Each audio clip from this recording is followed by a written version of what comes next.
ಇನ್ನು ದೆಹಲಿಯಲ್ಲಿ CM ಕುರ್ಚಿಗಾಗಿ DCM DK Shivakumar ಅವರು ಶತಪ್ರಯತ್ನ ಮಾಡ್ತಾ ಇದ್ದಾರೆ.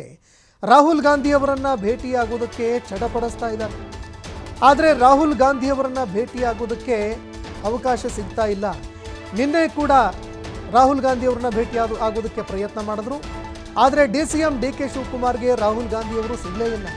ನಿನ್ನೆ ಎಐಸಿಸಿ ಅಧ್ಯಕ್ಷರನ್ನ ಭೇಟಿ ಮಾಡಿದ್ರು. ಎಐಸಿಸಿ ಅಧ್ಯಕ್ಷರನ್ನ ಭೇಟಿಯಾಗಿ ಮಾತುಕತೆ ನಡೆಸಿದ್ರು. ತಮ್ಮ ಮನದ ಇಂಗಿತವನ್ನು ವ್ಯಕ್ತಪಡಿಸಿದ್ರು. ಸಿಎಂ ಆಗುವಂತಹ ವಿಚಾರವನ್ನು ಆಸೆಯನ್ನು ಬಿಚ್ಚಿಟ್ರು. ಆದರೆ ಮಲ್ಲಿಕಾರ್ಜುನ್ ಖರ್ಗೆ ಅವರು ಅಲ್ಲಿಂದ ನೇರವಾಗಿ ರಾಹುಲ್ ಗಾಂಧಿಯತ್ತ ಬೊಟ್ಟು ಮಾಡಿ ತೋರಿಸಿದ್ದಾರೆ. ಮೊದಲು ರಾಹುಲ್ ಗಾಂಧಿಯವ್ರ ಜೊತೆ ಮಾತನಾಡಿ ರಾಹುಲ್ ಗಾಂಧಿಯವರ ಮನವೊಲಿಸಿ, ರಾಹುಲ್ ಗಾಂಧಿಯವರು ಏನು ಹೇಳ್ತಾರೆ ಅದನ್ನು ಮೊದಲು ಕೇಳಿ ಅಂತ ಮಲ್ಲಿಕಾರ್ಜುನ್ ಖರ್ಗೆ ಅವರು ಸಲಹೆ ಕೊಟ್ಟರು. ಹೀಗಾಗಿ ರಾಹುಲ್ ಗಾಂಧಿಯವರನ್ನ ಭೇಟಿಯಾಗೋದಕ್ಕೆ ಅಂತ ಸಾಕಷ್ಟು ಪ್ರಯತ್ನ ಮಾಡಿದ್ರಾದರೂ ಡಿಸಿಎಂ ಡಿಕೆ ಶಿವಕುಮಾರ್ಗೆ ರಾಹುಲ್ ಗಾಂಧಿಯವರು ಭೇಟಿ ಆಗಲೇ ಇಲ್ಲ.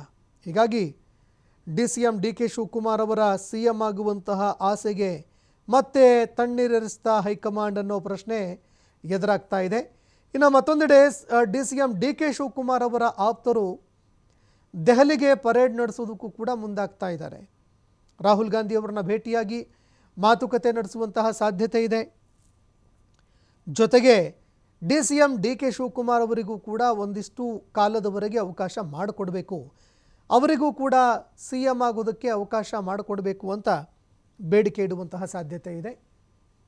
ಇನ್ನು ಹೈಕಮಾಂಡ್ ನಾಯಕರು ಯಾವ ರೀತಿಯಾಗಿ ಹೇಳ್ತಾರೆ ಅದೇ ರೀತಿಯಾಗಿ ನಡೆಯುತ್ತೆ ಅಂತ ಮಲ್ಲಿಕಾರ್ಜುನ್ ಖರ್ಗೆ ಅವರು ಕೂಡ ಈಗಾಗಲೇ ಸಿಗ್ನಲ್ ಕೊಟ್ಟಾಗಿದೆ. ಮತ್ತೊಂದೆಡೆ ಕೆ.ಸಿ. ವೇಣುಗೋಪಾಲ್ ಅವರನ್ನು ಕೂಡ ಭೇಟಿಯಾಗೋದಕ್ಕೆ ಪ್ರಯತ್ನ ಮಾಡಿದ್ರೂ ಕೂಡ ಅವರಿಂದ ಸರಿಯಾದಂತಹ ಒಂದು ಪ್ರತಿಕ್ರಿಯೆ ಸಿಕ್ಕಿಲ್ಲ ಅನ್ನೋ ಮಾಹಿತಿಗಳು ಇದ್ದಾವೆ. ಹೀಗಾಗಿ ಡಿಸಿಎಂ ಡಿಕೆ ಶಿವಕುಮಾರ್ ಅವರ ಸಿಎಂ ಆಸೆ ಕನಸಾಗಿಯೇ ಉಳಿಯುತ್ತಾ ಅನ್ನೋ ಪ್ರಶ್ನೆ ಈಗ ಕಾಡ್ತಾ ಇರುವಂಥದ್ದು. ಇನ್ನು ದೆಹಲಿಯಲ್ಲಿ ಬೆಳವಣಿಗೆಗಳು ಏನಾಗುತ್ತೆ ಅನ್ನುವಂಥದ್ದನ್ನು ನೋಡಿಕೊಂಡು ಕಾಂಗ್ರೆಸ್ನಲ್ಲಿ ಸ್ಫೋಟ ಶುರುವಾಗುತ್ತಾ ಅನ್ನೋ ಪ್ರಶ್ನೆ ಎದುರಾಗ್ತಾ ಇದೆ. ನಾಯಕತ್ವ ಬದಲಾವಣೆ ಮಾಡಲೇಬೇಕು ಅಂತ ಡಿಕೆ ಶಿವಕುಮಾರ್ ಅವರು ಪಟ್ಟು ಹಿಡಿದಿದ್ದಾರೆ. ರಾಹುಲ್ ಗಾಂಧಿ ಅವರನ್ನ ಭೇಟಿಯಾಗೋದಕ್ಕೆ ಪ್ರಯತ್ನ ಮಾಡ್ತಾ ಇದ್ದಾರೆ. ದೆಹಲಿಯ ವಿದ್ಯಮಾನಗಳ ನಂತರ ಡಿಕೆಶಿ ಅವರ ಆಪ್ತರು ಮುಂದಿನ ನಡೆಯನ್ನು ಅನುಸರಿಸಲಿದ್ದಾರೆ. ದೆಹಲಿಗೆ ತೆರಳಿ ಹೈಕಮಾಂಡ್ ಮುಂದೆ ತಮ್ಮ ಆಸೆಯನ್ನು ಬಿಚ್ಚಿಡಲಿದ್ದಾರೆ. ಬಸವರಾಜ್ ಶಿವಗಂಗಾ ಅವರ ನೇತೃತ್ವದಲ್ಲಿ ಶಾಸಕರು ತೆರಳಲಿದ್ದಾರೆ. ಡಿಕೆ ಶಿವಕುಮಾರ್ಗೆ ಸಿಎಂ ಕುರ್ಚಿ ನೀಡುವಂತೆ ಒತ್ತಡ ಹೇರುವ ಸಾಧ್ಯತೆ ಇದೆ. ಒಂದು ವಾರದ ಬಳಿಕ ಮುಂದಿನ ನಡೆ ಅಂತ ಶಿವಗಂಗಾ ಅವರು ಹೇಳಿದರು. ಹೀಗಾಗಿ ಶಿವಗಂಗಾ ಅವರ ನೇತೃತ್ವದಲ್ಲಿ ಹೈಕಮಾಂಡ್ ನಾಯಕರನ್ನ ಭೇಟಿಯಾಗೋದಕ್ಕೆ ಪರೇಡ್ ನಡೆಸ್ತಾರ ನಾಯಕರು ಅನ್ನೋ ಪ್ರಶ್ನೆ ಕೂಡ ಇಲ್ಲಿ ಎದುರಾಗ್ತಾ ಇರುವಂಥದ್ದು.